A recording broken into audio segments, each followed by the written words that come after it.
Voilà, je vais donc laisser la parole à François Blanc, qui est le directeur du Parc national des Calanques, et Marie-Hélène Cruveillet, vice-présidente du conseil scientifique de PNF, et également présidente du conseil scientifique des Écrins. Bonsoir à tous. Voilà, donc dans l'heure qui suit, ou les 3/4 d'heure ou l'heure qui suit, donc l'idée c'était de pouvoir instaurer un dialogue entre nous tous, puisque ici réunis, donc nous avons des gestionnaires, des chercheurs, des agents, enfin voilà, de diverses aussi structures, et donc c'était de pouvoir avoir un dialogue autour de ces questions de sites de référence. Alors, ce que nous proposons avec Marie-Hélène au départ, c'est que nous puissions peut-être prendre une vingtaine de minutes dans un premier temps pour pouvoir aussi vous permettre de poser des questions sur les différentes interventions qui ont eu lieu jusqu'à présent. Je crois qu'elles ont été donc riches, elles se sont succédées assez rapidement, avec parfois pas de temps de questions ou des temps de questions qui étaient réservés de façon assez courte.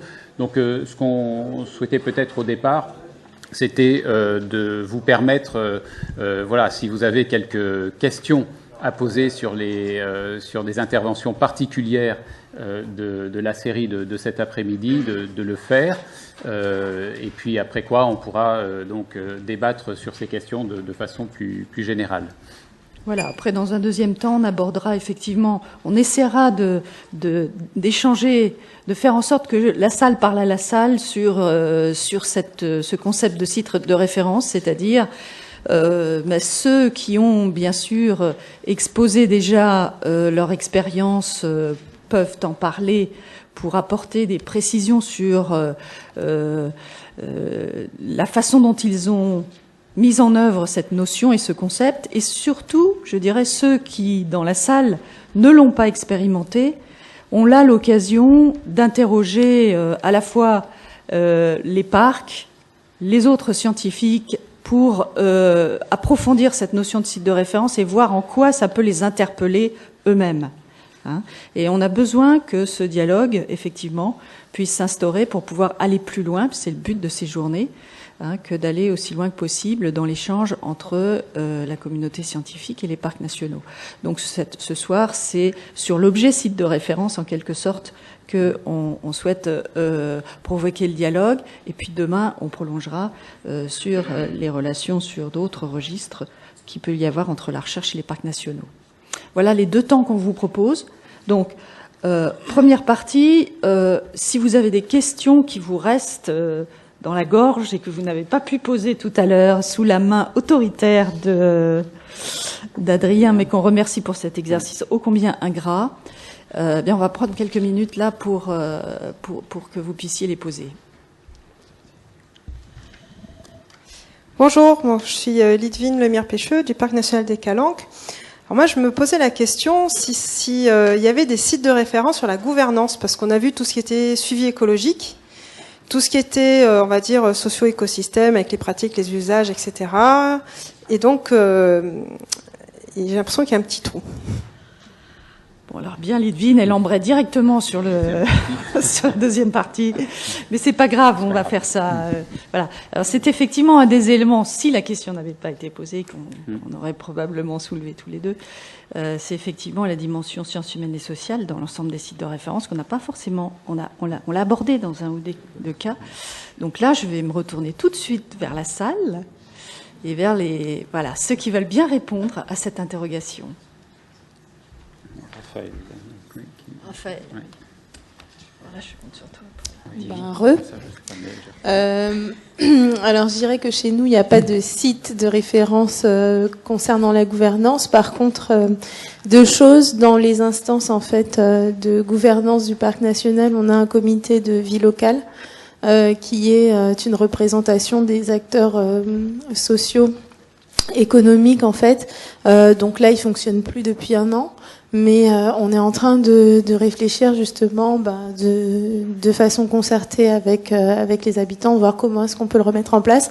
Ce comité de vie local, en fait, il doit donner son avis et sur les projets de développement, mais aussi sur certains programmes scientifiques, notamment quand il y a accès aux savoirs traditionnels et aux populations. Alors ça, c'est dans la théorie.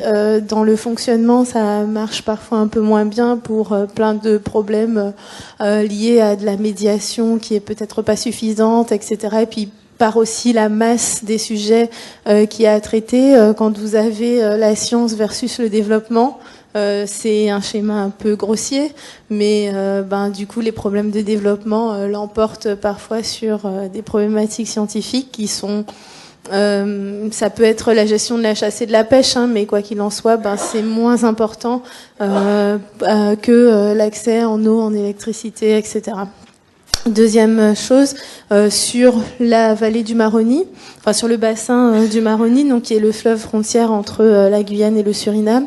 On a eu une saisie des autorités coutumières amérindiennes et Noir-Marron qui ont demandé au parc, suite aux travaux en fait qu'on mène sur la chasse, d'être médiateur de l'expression de leur gouvernance sur tout ce qui est ressources traditionnelles. Donc nous, comme on avait déjà des chiffres en fait sur les pratiques de chasse, etc., on a mené des ateliers participatifs sur 5 thématiques: chasse et orpaillage illégal, les connaissances des saisons de reproduction, l'évolution des pratiques de chasse, l'utilisation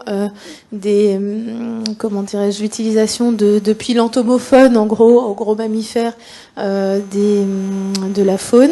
Voilà, et puis on avait fait quelque chose sur la chasse commerciale ou non. Voilà, et donc là en fait on est en pleine production d'un document qui va être étudié par des juristes. Le ministère de l'Environnement fait partie en fait du comité de suivi de ces travaux. Voilà, donc ça c'est une démarche pilote qu'on va essayer d'étendre sur l'autre fleuve frontière entre la Guyane et le Brésil. Voilà. Donc je ne sais pas si on peut parler de site de référence, plutôt d'une démarche pilote. Voilà. Oui, Isabelle. Alors c'est vrai que la question de savoir si on l'appelle site de référence, effectivement, elle se pose, puisque tel que ça a été défini en introduction par Adrien, on s'inscrit dans le long terme dans les sites de référence. Mais voilà, comment ça se traduit en sciences humaines et sociales? Donc là, je me tourne vers Isabelle. Alors, oui, c'est bon. Donc voilà, Clara Terville d'IRSTEA.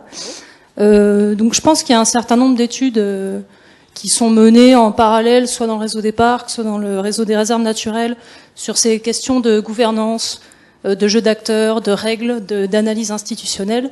Mais effectivement, elles ne sont pas forcément pensées comme des études sur des sites de référence qu'on pourrait comparer, etc.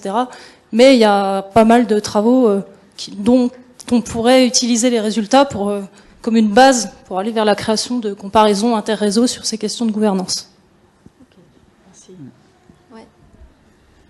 Oui, donc Isabelle Arpin, conseil scientifique du Parc national de la Vanoise.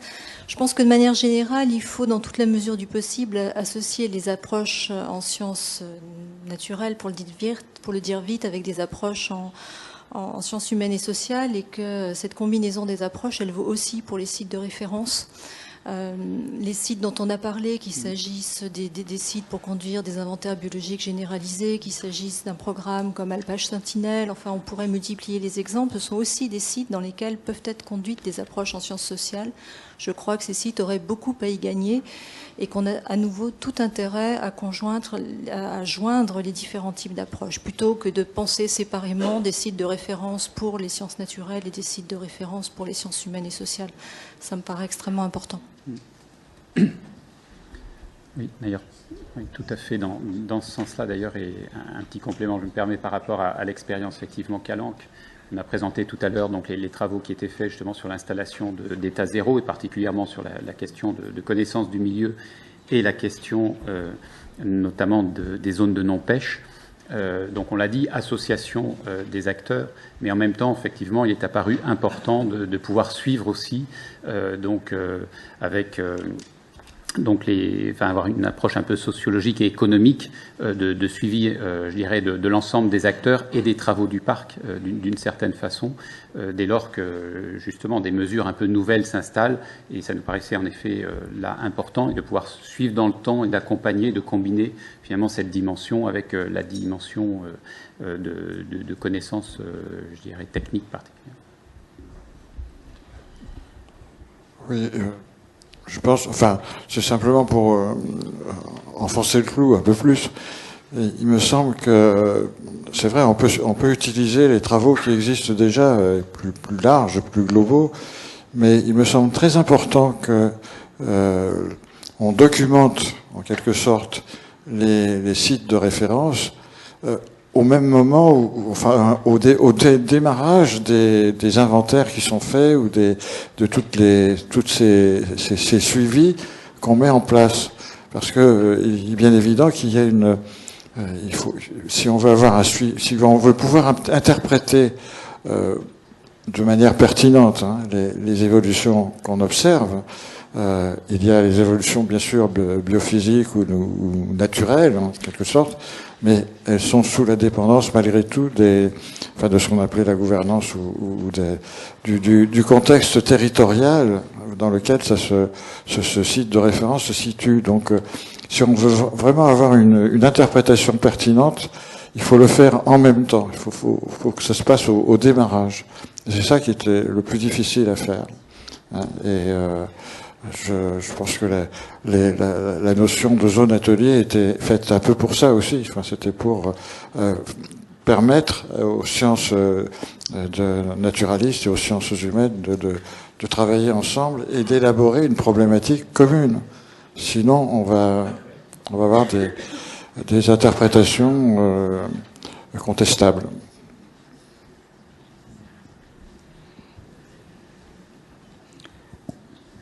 D'autres interventions? Oui, Bernard Delay. Bernard, oui.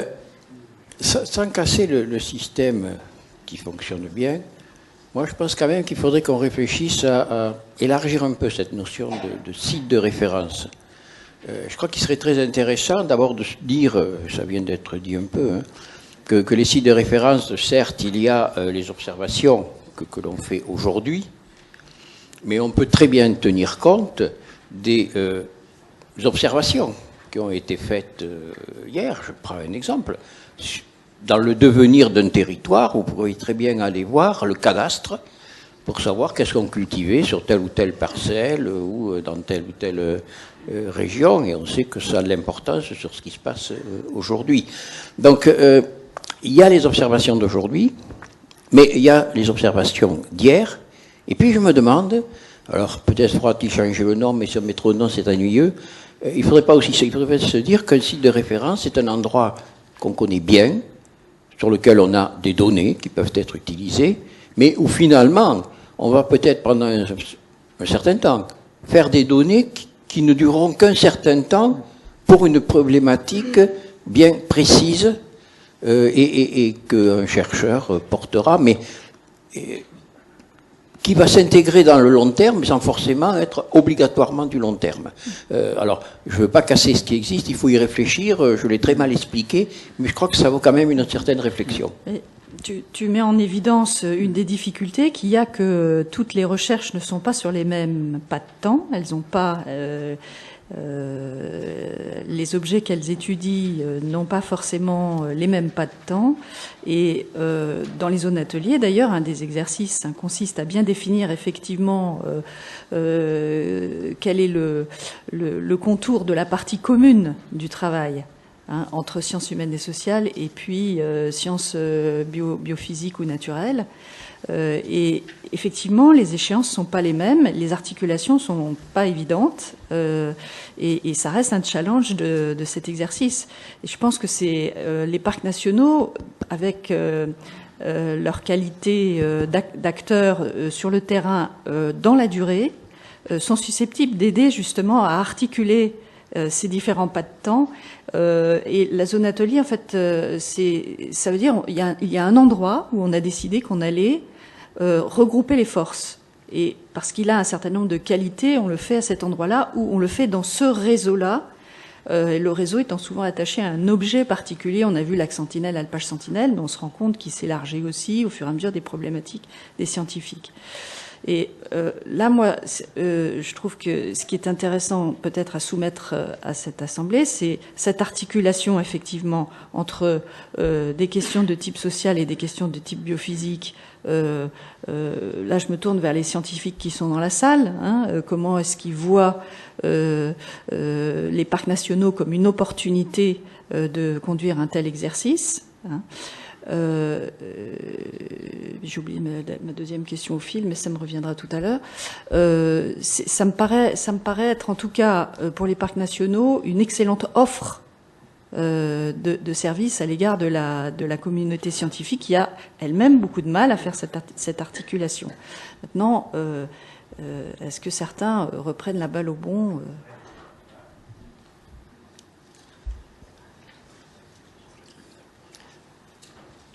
Moi, je veux bien prendre la parole quelques secondes. Je me fais la voix de Philippe Jarne. Sophie Boutin et moi-même, Gauthier Daubigny, on représente le LABEX CEMEB, le Centre méditerranéen pour l'environnement et la biodiversité. Je suis désolé, je reviens un petit peu en arrière et je reviens sur les pas de temps.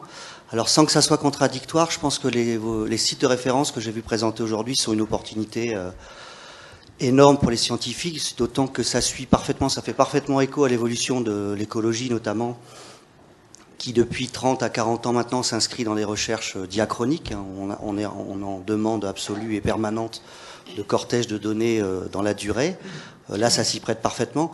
Je voudrais juste faire une remarque, ça fait aussi écho à d'autres structures qui existent dans le monde scientifique, qui sont les OSU, les observatoires des sciences de l'univers. J'ai entendu parler de l'observatoire PITEAS, il me semble, pour les calanques, dans la région ici à Lorem. Tout ça serait peut-être à interfacer avec vos sites de référence. Ça pourrait inclure les observatoires scientifiques, les OSU, intègrent la dimension HES, sciences humaines et sociales. Et il y a un autre point que je voudrais aborder très rapidement. Là aussi, j'ai vu aborder de loin en loin, mais finalement pas de façon généralisée, des approches intersites. Il y a eu l'accroche, il me semble, alpage et lac d'altitude.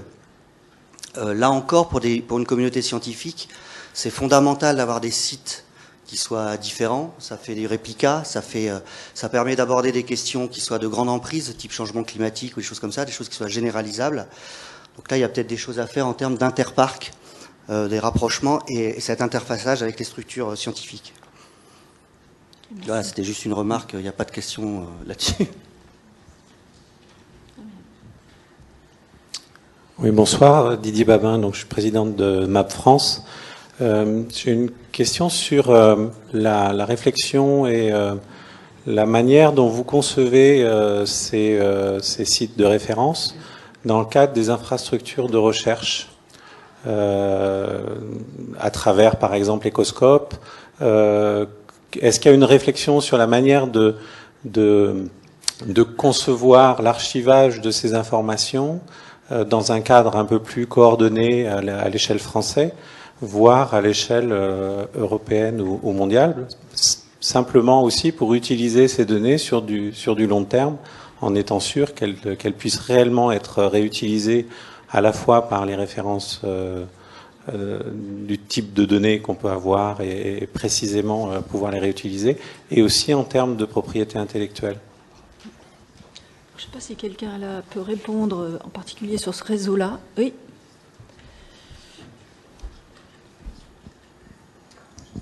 Oui, Richard Bonnet, Parc national des Écrins. Je peux peut-être mener quelques éléments de réponse. En fin de compte, ce qui se passe au niveau de la mise à disposition de données, il y a vraiment énormément de possibilités. Il y a une possibilité directe auprès des parcs nationaux. Il faut savoir que les données d'un parc national, c'est un établissement public, donc c'est des données qui sont fournies librement à toute la communauté scientifique. Donc là-dessus, la loi nous laisse très peu de latitude pour conserver de la donnée. Donc messieurs, dames, la donnée est à vous pour en faire ce que vous voulez. L'interprétation relèvera bien sûr de votre responsabilité, comme tout travail d'analyse de données. Après, on a, suivant certains protocoles, lorsqu'on les a fait dans le cadre de réseaux, suivant la structuration du réseau, ça peut remonter à des niveaux régionaux, nationaux ou internationaux. On vous a bien sûr pas tout présenté, les travaux des parcs nationaux, c'est bien plus large, mais on a certaines données qui remontent au niveau international dans des bases de données internationales qui sont partagées. Je pense entre autres à nos données de suivi de phénologie qui remontent jusque dans un grand serveur américain où tous les gens qui travaillent sur l'évolution des structures par interprétation photographique utilisent cette base. Il en va de même lorsqu'on travaille avec des chercheurs comme ceux de Grenoble sur les traits. Il y a une base traits à Grenoble qu'on alimente avec les parcs nationaux, les conservatoires botaniques et bien d'autres organismes. Actuellement, bien sûr, il n'y a pas de centralisation de toutes les données des parcs pour tous les protocoles. C'est plus réseau par réseau. L'AFB est en cours de création. Quel sera son rôle? Là, je ne me permettrai pas d'y répondre. Des gens dans la salle bien plus informés que moi pourront donner des éléments à ce niveau-là. C'est vrai que la question des données est assez centrale. Elle interpelle les parcs nationaux, Richard vient de répondre, elle interpelle aussi le monde de la recherche, qui est aussi amené à s'organiser, à se structurer ou à continuer à le faire pour travailler ces données, les mettre à disposition, le cas échéant, à un stade plus ou moins élaboré. Comment effectivement établir des liens entre nous? Peut-être que dans la salle, il y a là aussi des représentants d'instances nationales ou des acteurs de l'aménagement du territoire qui peuvent également avoir une idée sur ce sujet. Je ne sais pas si je vois quelqu'un qui est interpellé. Il y avait une main qui s'était levée là, c'était... vas-y Philippe, vas-y. Non, mais c'est pas grave, tu es un client quand même. Vas-y. Oui, Philippe Scholler, CNRS Grenoble. Pour revenir sur un certain nombre de choses qui ont été dites et pour essayer de rebondir sur l'appel du pied de Marie-Hélène. Oui, je suis ex-membre du conseil scientifique des écrins, du Parc national des écrins. D'abord, je voulais souligner que ce terme de site de référence me gêne un petit peu, au sens où il peut introduire une confusion, je dirais, avec un autre concept qui est celui d'état de référence. On a beaucoup entendu parler cet après-midi d'état de référence, notamment à propos des lacs sentinelles, etc., et toutes les interrogations qu'il y a autour de la définition d'un état de référence. Et évidemment, les deux choses sont très distinctes. C'est pour ça que, je veux dire, pour être un peu provocateur, un champ de blé, ça peut être un site de référence tout autant qu'une paissière dans la réserve intégrale du Lovitel.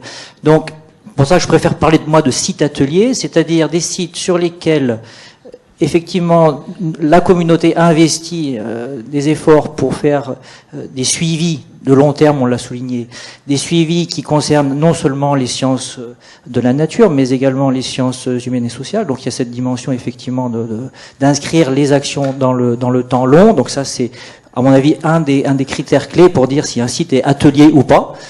L'autre critère, on l'a dit, c'est est-ce qu'il est le carrefour est-ce qu'il permet une convergence, je dirais, de disciplines, est-ce qu'il permet de catalyser des actions interdisciplinaires ou pas. Donc ça, c'est aussi, à mon avis, un bon critère pour savoir s'il est atelier ou pas.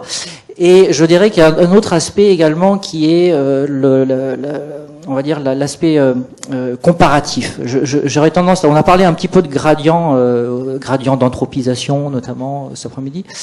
Je dirais qu'un site il est atelier s'il s'insère effectivement dans une démarche comparative, c'est-à-dire si on a les moyens, les capacités, la possibilité de comparer ces trajectoires, qu'elles soient sociétales, naturelles ou climatiques, est-ce qu'on a les moyens de les comparer avec un site qui présente à côté des états ou des caractéristiques un peu différentes. Donc c'est vraiment cette notion d'approche comparative qui me semble tout à fait essentielle. On s'était beaucoup posé la question aux écrins par rapport à la réserve intégrale du Lovitel, qui est un espace extraordinaire, on l'a dit cet après-midi, mais à quel autre espace peut-on le comparer? Et j'avais tendance à dire qu'à l'époque, il deviendrait vraiment un site atelier si on était capable de le comparer à une vallée voisine qui a des modes de gestion différents et qu'on pouvait suivre en parallèle ces trajectoires dans ces différents systèmes.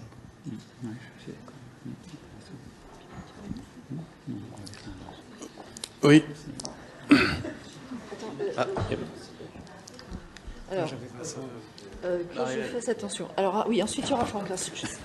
Oui, moi je voulais rebondir sur l'intervention d'Isabelle concernant la nécessité d'introduire les sciences sociales dans les démarches.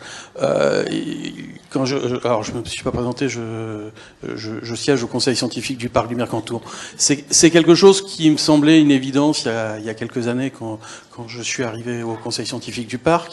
Et aujourd'hui, en fait, je m'aperçois que la réalité, elle n'est pas celle-ci. C'est qu'il n'y a pas plus de dialogue entre les sciences sociales avec les différentes études qu'il y en a entre les différentes disciplines.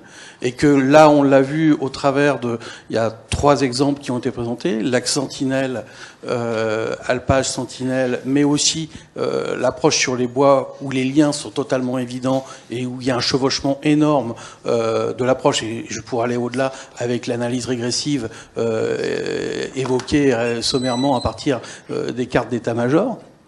On voit bien qu'on est sur des thèmes dont le chevauchement est énorme et où en fait on n'arrive pas à le faire. Et moi je pense que derrière cela, il y a la question des moyens d'expertise scientifique et du temps consacré dans les parcs, donc du personnel scientifique qui a un peu la tête dans le guidon et ne connaissent très bien, ce sont des évidences ces liens, ils en ont tout à fait conscience, mais ils n'ont pas le temps de mettre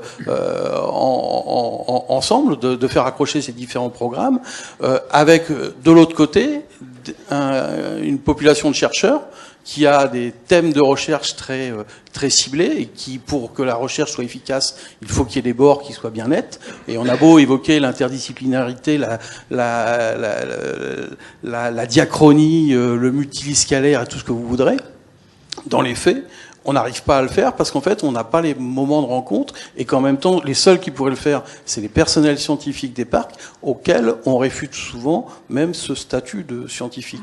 Ça n'a pas été clair dans les approches qu'on a vues là. Voilà. Oui. Je voudrais faire écho à l'intervention juste précédente avant du CNRS pour dire Christophe Hunier à l'ONEMA, direction scientifique. Que moi aussi j'étais perturbé dès le début sur la définition de site de référence auquel je m'inscrivais pas. Pour moi, site de référence, c'est vraiment ça s'inscrit dans une démarche scientifique en tant que référence, effectivement, donc une recherche d'une référence. Et pas ni dans la temporalité, ça c'est une référence temporelle, et là, à la limite, l'étude se justifie par elle-même, et non pas par rapport à une référence. La définition pour moi le second critère, où il pouvait être multidisciplinaire, pour moi ça fait appel effectivement à un critère de site atelier, où on veut réunir des gens. Et puis le critère après de l'intervention de l'homme, entre guillemets, là on est déjà dans un questionnement, et donc on se pose vers cette question: est-ce que l'impact de l'homme peut être étudié via ces sites? Et en écoutant finalement toutes les présentations cet après-midi, et ce qui m'a frappé, moi, c'était l'enthousiasme et l'envie de chacun, et ça c'est vraiment quelque chose à mon avis sur lequel il faut bâtir. Et je me suis dit, mais peut-être que la vraie question derrière, telle que moi je commençais à la comprendre en tout cas, c'était la notion d'exemplarité. Et que je me disais à chaque fois, les personnels des parcs voulaient que leur site ait quelque chose d'exemplaire et qu'ils pouvaient apporter effectivement à la recherche de par leur connaissance des sites, par leurs propres compétences. Et je pense que c'est extrêmement important parce que c'est sur ça qu'il faut bâtir, c'est sur leur savoir et leurs compétences, ce critère d'exemplarité, ce critère qui permet effectivement d'attirer, d'avoir un intérêt en particulier pour des questions de recherche. Merci. Oui. Attends, Gilles. Ah oui, pardon, oui. Vas-y. Oui, merci. Vincent Graffin, Muséum, direction de l'expertise. Je voulais revenir sur les données qui ont été abordées tout à l'heure et sur le devenir des données. Bon, comme vous savez, le Muséum, il est référent scientifique pour le SINP et puis responsable de l'INPN. Donc bien évidemment, il y a une coopération avec le réseau des parcs sur les données. Et je pense que je ne trahirai rien en disant qu'on est en train de préparer une convention avec PNF, justement, pour, je dirais, formaliser et clarifier la coopération entre nous. Le muséum mettant à disposition en fait des référentiels taxonomiques, des référentiels habitat, et puis la convention organise également le transfert des données via le SINP de façon à ce qu'elles intègrent l'INPN avec la partie base de données, espace protégé, pardon. Après quoi, les données de l'INPN sont versées à des niveaux internationaux, européens, internationaux, et donc la valorisation des données se fait pleinement. Voilà.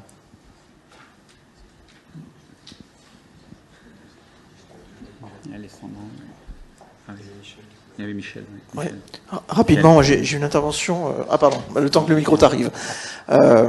C'est l'intervention d'Éric Sourp qui m'a fait réagir par rapport à la définition d'un site de référence, donc avec l'objectif de suivi à long terme.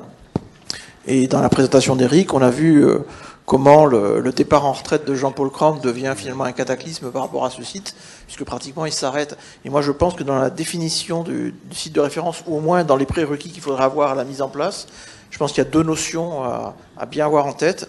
Une sur la soutenabilité de ce qu'on fait en termes de pression d'observation et d'organisation de terrain. Est-ce qu'on est capable d'être dans une logique de soutenabilité à long terme? Puis une deuxième notion qui va avec, c'est la notion de transmission et de préparation de changement non pas de protocole, mais de réseau d'observateurs. Oui.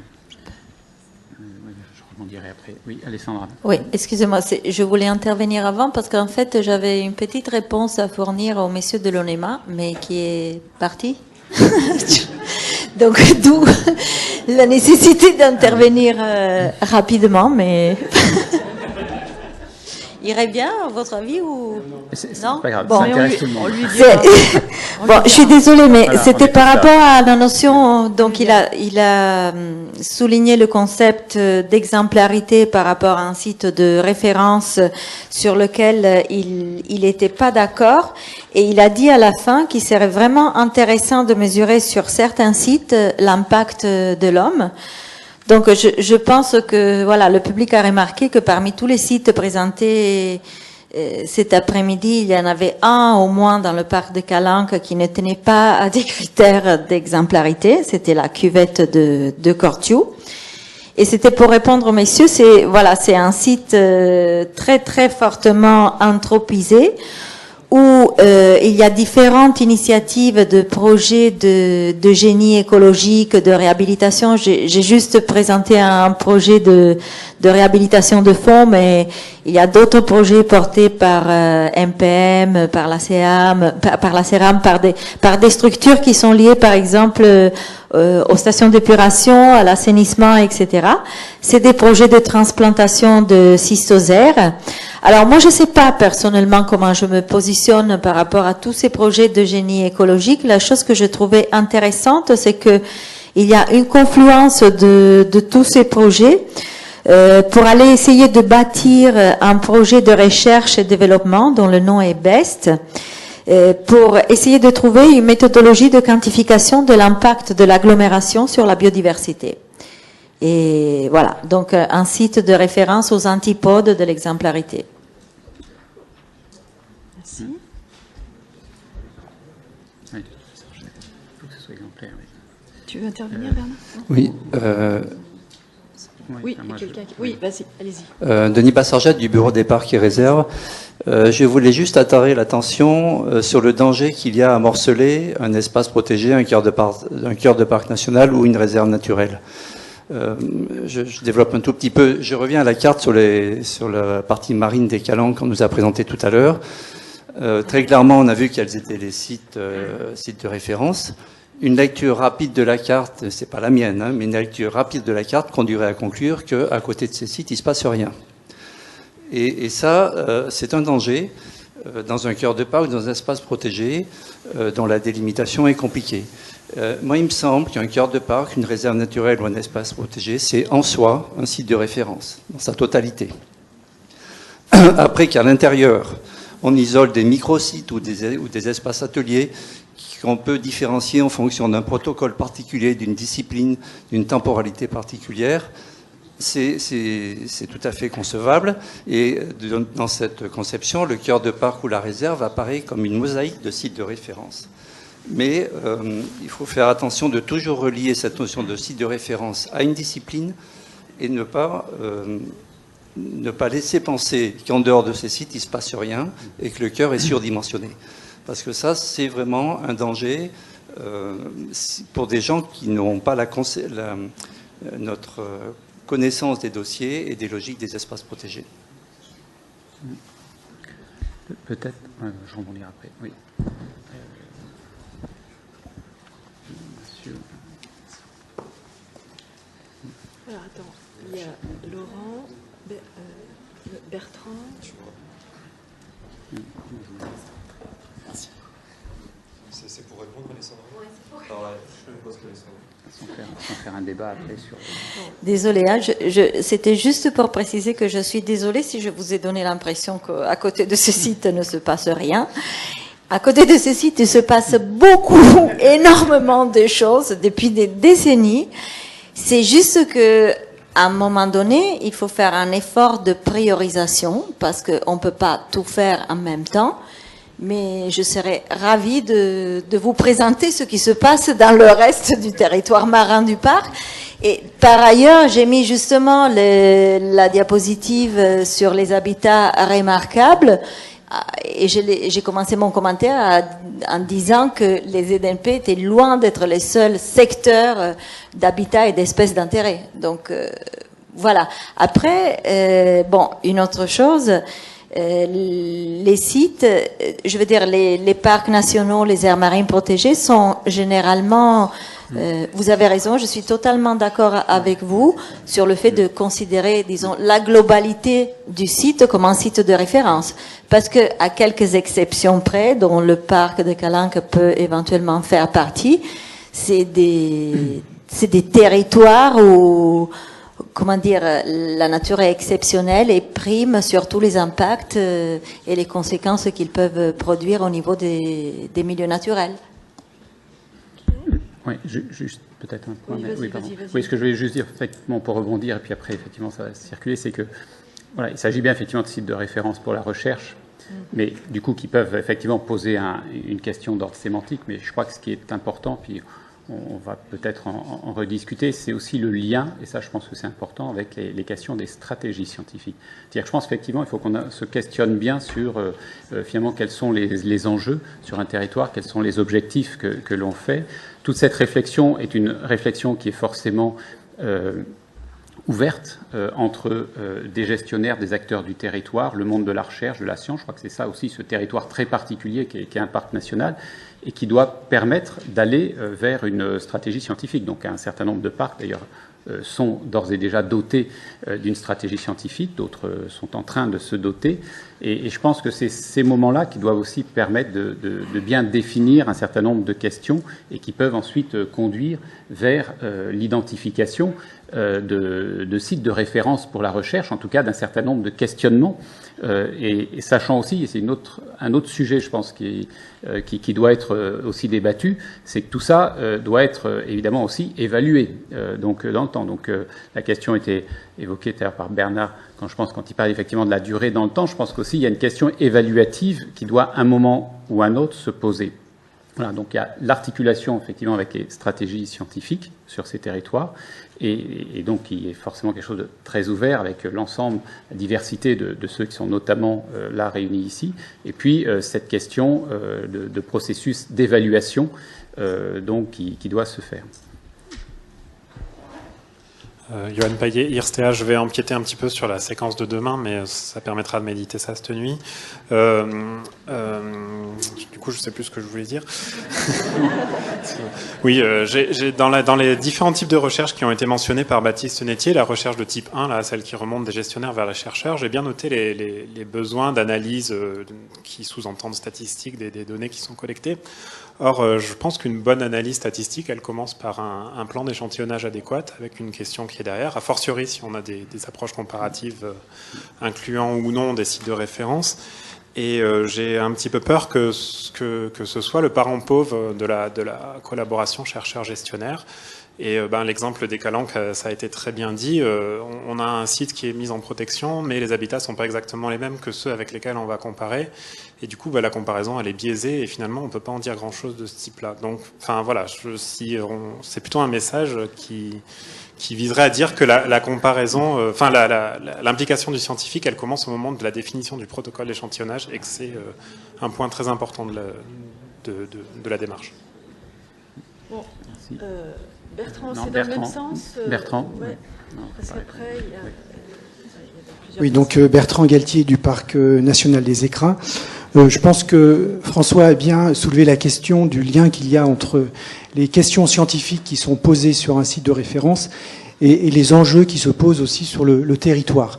Donc je voudrais revenir très brièvement sur Alpage Sentinelle et sur la question qui était posée finalement, quelle discipline faut-il introduire, notamment avec les sciences humaines et sociales, mais pas simplement celle-ci. Je pense qu'un des points très forts de ce programme, c'est l'implication et l'intérêt des éleveurs, c'est-à-dire de ceux qui ont une activité professionnelle, en l'occurrence sur ce territoire, et donc qui voient tout leur intérêt de traiter des questions scientifiques sur le long terme, sur les effets du changement climatique, sur leur propre activité, ou en tout cas l'activité qu'il y aura sur ces alpages dans le futur. Et il me semble que la clé pour voir si finalement on a intérêt ou non à introduire telle ou telle discipline dans ce cas particulier, c'est aussi toujours de revenir vers ceux qui font la force de ce programme et qui s'y intéressent, et donc en l'occurrence les éleveurs et les agriculteurs qui sont présents et qui sont moteurs parce qu'ils y voient aussi un intérêt pour le long terme, parce que ça les éveille à des questions de long terme. Et je pense que c'est aussi ce genre peut-être de filtre, ou en tout cas de clés qu'on pourrait avoir pour s'interroger sur la pertinence d'introduire sur les mêmes sites d'autres disciplines qui, du coup, nécessiteront des moyens importants pour assurer les suivis dans la durée.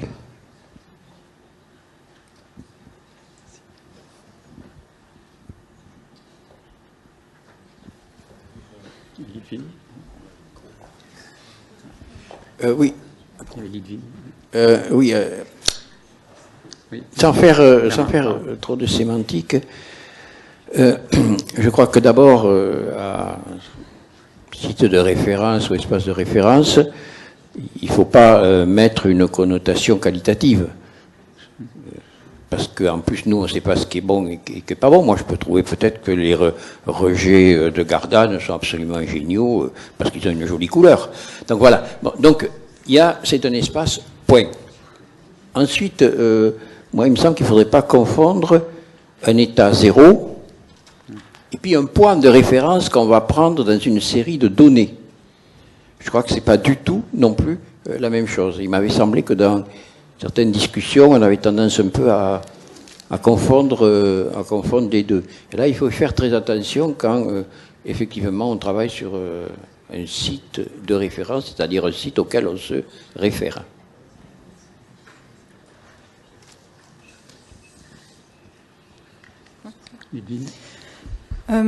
Alors, j'introduis un nouveau mot, l'observatoire. Après le site de référence, le site atelier. Moi, je suis beaucoup plus sensible au site atelier, qui peut être un territoire de référence pour la recherche. Pour monter un observatoire, je les ai tous mis.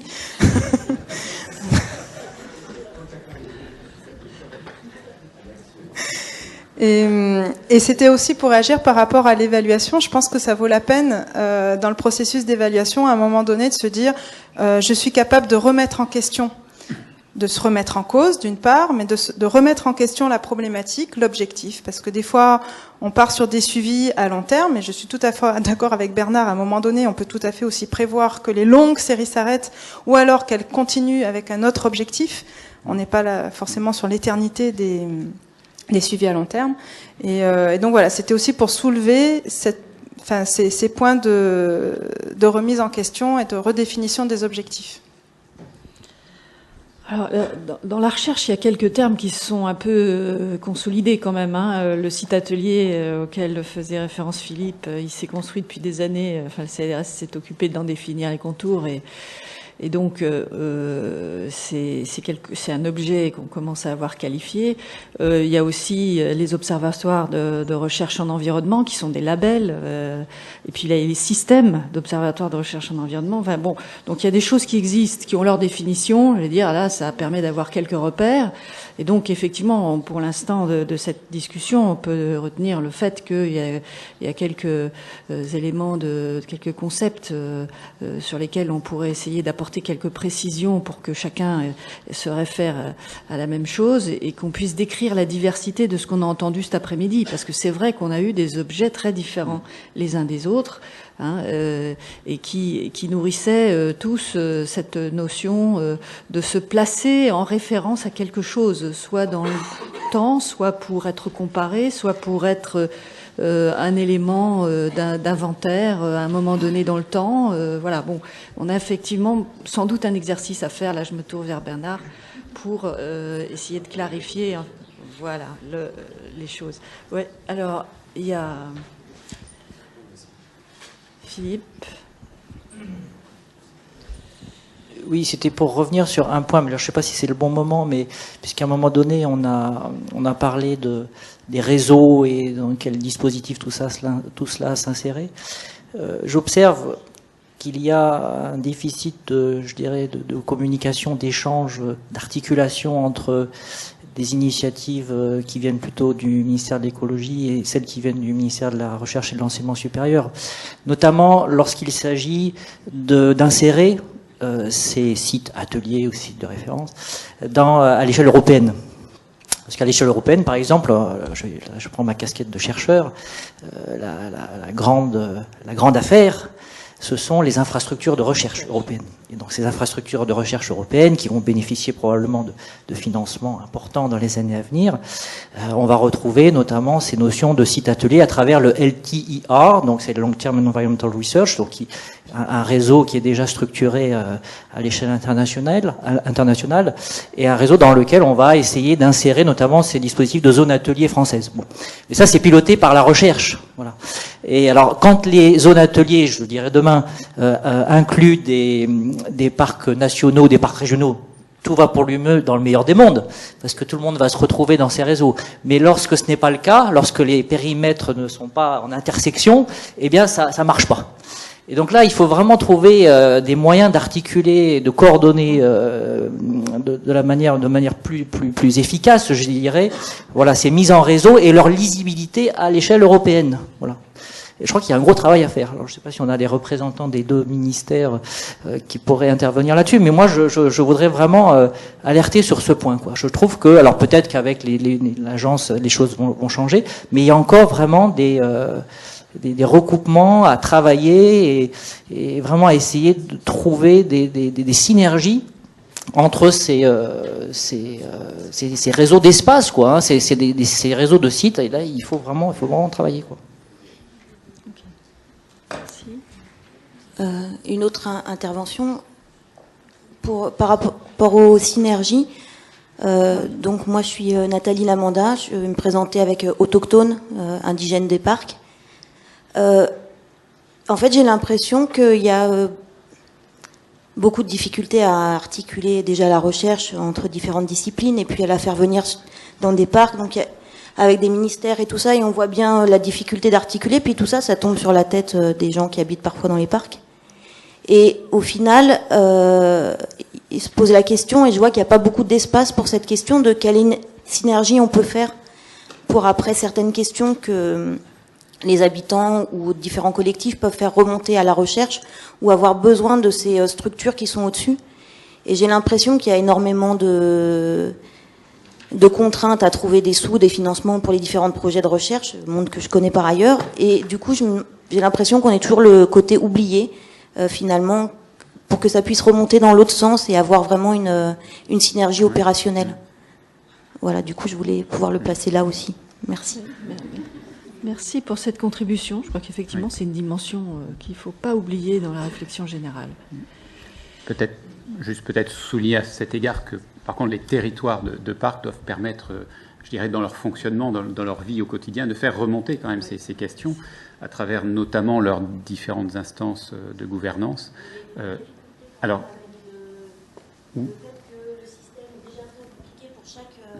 organisation, mais je comprends. Et de collaborer, de trouver des sous et du financement. Et du coup, quand on arrive, par exemple, je sais pas, avec une idée, bon, il y a la laine en Cévennes, mais ça a été tout un processus et qui est pas si évident. Et bien sûr que le chemin est souvent annoncé comme possible, mais en réalité, il n'est pas très praticable. D'accord. Après, voilà, tout n'est pas possible non plus, forcément, ne serait-ce parce que la question des moyens qui avait été évoquée d'ailleurs aussi peut parfois aussi voilà, freiner certaines initiatives. Mais en tout cas, voilà, les expressions aussi au niveau du terrain, de la vie du territoire peuvent s'entendre et peuvent remonter et normalement viennent nourrir effectivement les différentes instances du parc, le Conseil économique, social et culturel, le Conseil scientifique et permettre ensuite d'avoir certains projets. Oui, Bertrand. Oui, je voudrais rebondir sur ce qu'a dit Philippe Scholler. Est-ce que ça pourrait pas être une sorte de conclusion de cette rencontre que de faire remonter collectivement donc aux deux ministères concernés et aux bonnes autorités, voire même aussi à la préfiguration de l'AFB, je ne sais pas, un message sur l'importance ou l'intérêt national de positionner les sites de référence et le travail qui est fait ici par les parcs nationaux dans des dispositifs plus larges et notamment européens. Oui, tout à fait. Enfin, je pense qu'en effet, c'est un élément important. Et puis, comme tu le dis, enfin, je pense que c'est un élément de débat, là aussi, je pense, sur toutes les questions de préfiguration de l'Agence française pour la biodiversité sur nos sujets.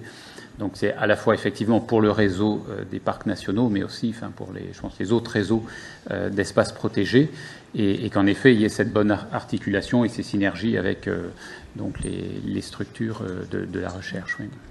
Oui, c'est assez indispensable parce qu'on est tous logés à la même enseigne, hein. On est tous coincés par les obligations d'économie. On sait qu'il faut faire des choix et avoir des priorités pour mettre ses forces quelque part, pour les parcs comme pour les organismes de recherche et les équipes. Et donc, évidemment, le souci, ça va être de trouver les bonnes alliances, les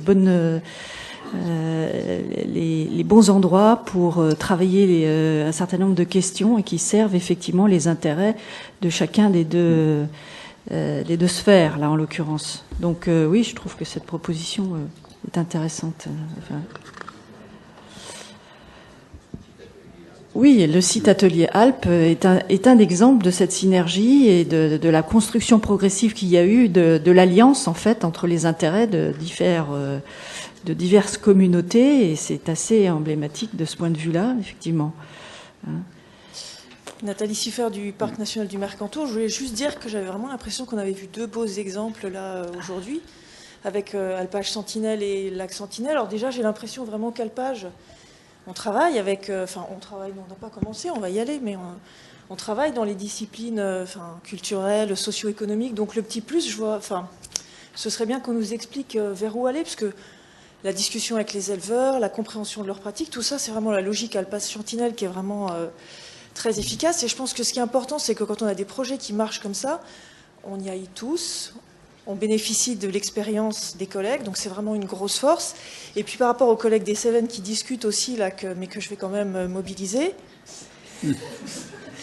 est-ce que du coup le réseau Forêt Sentinelle pourrait aussi se mettre en place? Qu'est-ce qu'il faut faire comme démarche pour associer à cette logique sur la forêt une notion de changement climatique qui est évidente aussi par rapport aux questions forestières? Pardon, j'ai oublié RNF.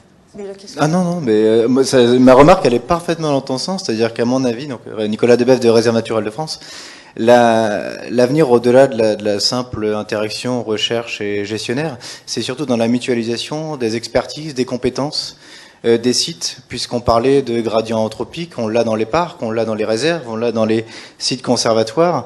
Il y a des choses qui sont coordonnées par les uns, les autres, et qui ont vocation à aller au-delà de leur réserve, au-delà de leur réseau. Et ça, je pense que c'est une chance énorme qu'on a, notamment vis-à-vis en vue de la préparation de l'AFB.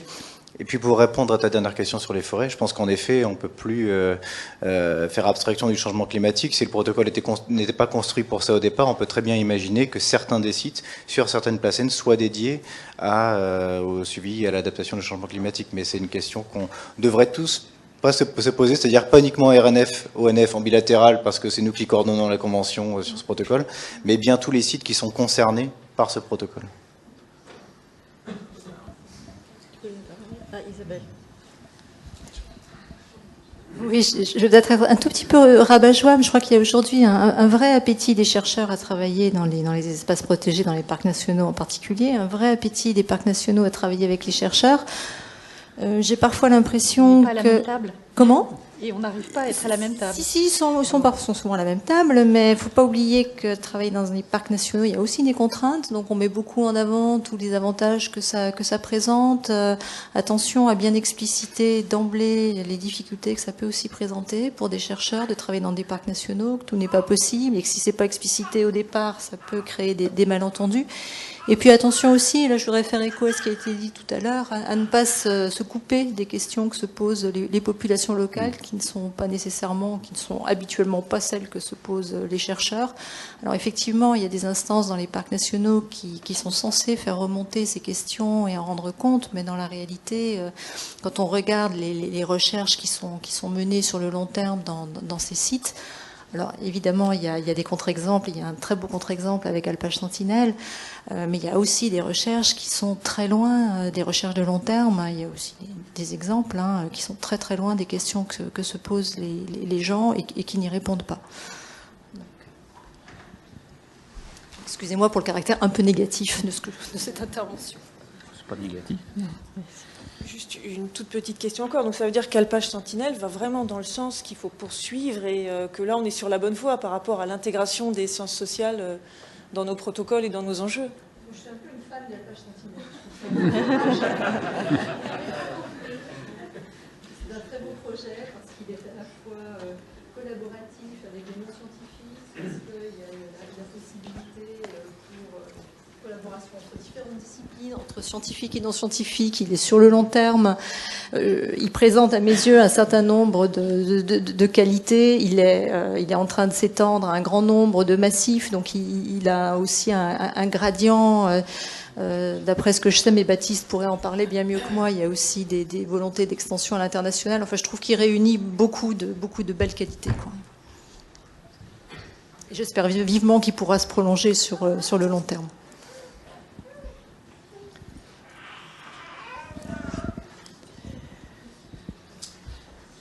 Bien, est-ce qu'on a épuisé les questions et les forces de la salle?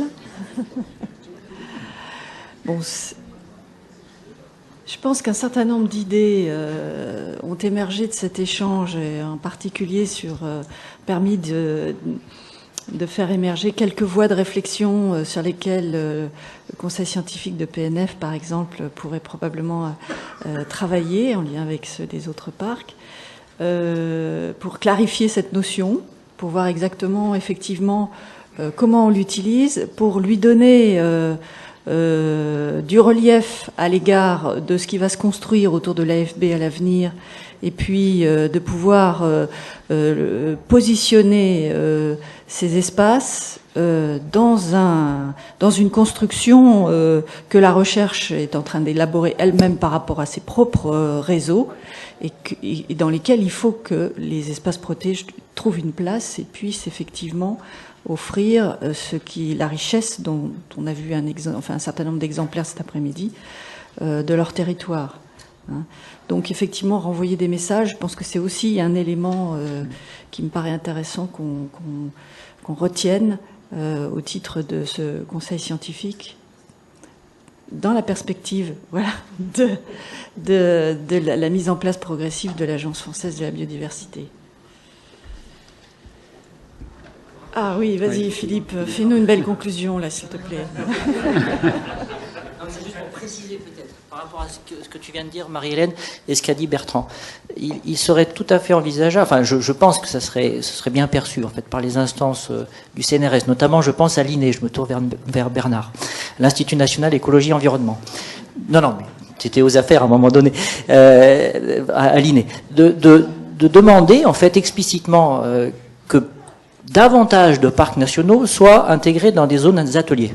Ça voudrait dire quoi concrètement? Ça voudrait dire que par exemple sur la zone atelier Alpes, eh bien on l'étende au sud et on englobe le Mercantour.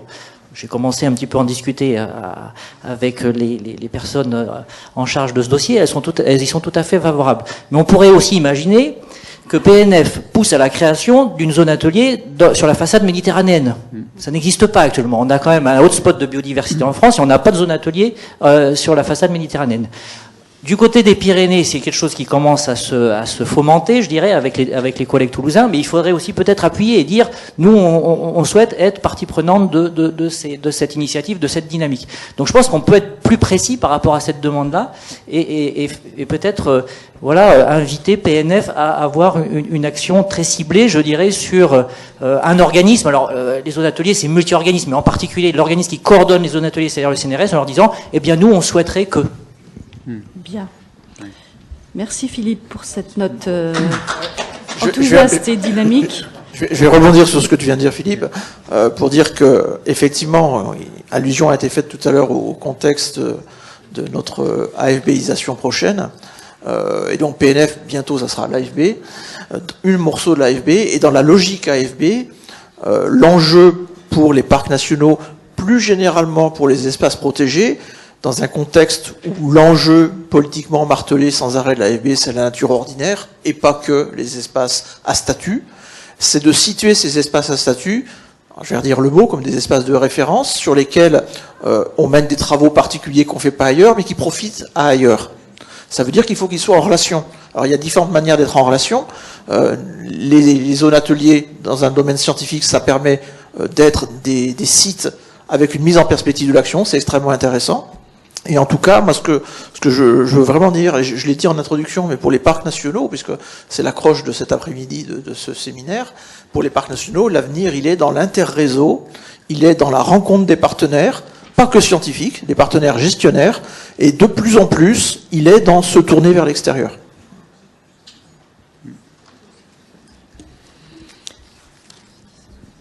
Bien, on conclut. Oui, on conclut. Je te laisse la conclusion. Oui, je pense qu'on va peut-être, s'il n'y a plus de questions, effectivement, clore nos échanges. Je pense qu'il y a effectivement des échanges demain qui se poursuivront sur toutes ces questions. Je pense qu'on a dit là effectivement quelques éléments, je crois, assez forts et qui nous interpellent. Moi, je voudrais simplement indiquer qu'on a vu quand même aussi beaucoup de richesses, beaucoup d'acquis, je pense, sur ces territoires, beaucoup d'enthousiasme aussi et de connexion entre gestionnaires et chercheurs. Et donc, pour terminer, je voudrais remercier encore une fois tous les intervenants qui nous ont fait part d'une partie de ce qui se fait dans les parcs nationaux. Et puis, vous remercier à tous pour ces échanges de cet après-midi, sachant que tout ça sera poursuivi dès demain. Et donc là, et pendant le buffet, bien sûr, on va pouvoir évidemment prolonger tous ces échanges. Merci à tous.